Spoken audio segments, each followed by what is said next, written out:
Welcome to Solverify, the place where learning becomes simple. If you're struggling with homework, assignment, or doubt in subjects, don't worry, you are in the right place.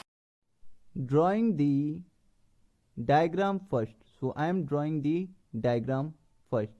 So just look at it carefully. I am drawing the diagram which is given in the question.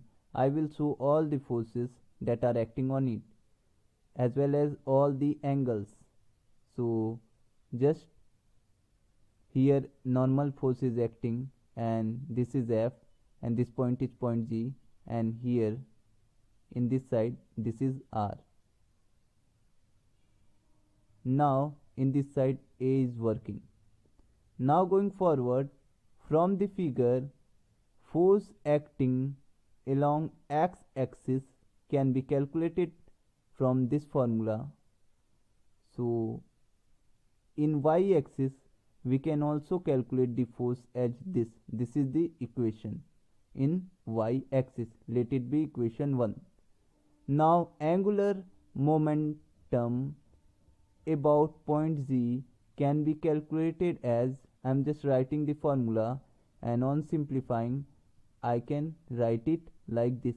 I just simplify the upper equation. So Fr is coming as this. I just put some values in the upper equation. Now going forward and solving it, we get Fr is equal to this. Let it be equation number 2.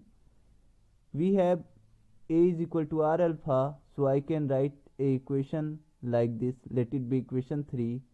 So alpha can be written like this, and F is equal to this.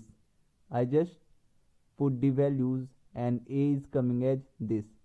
Now the coefficient of static friction, is given by this formula.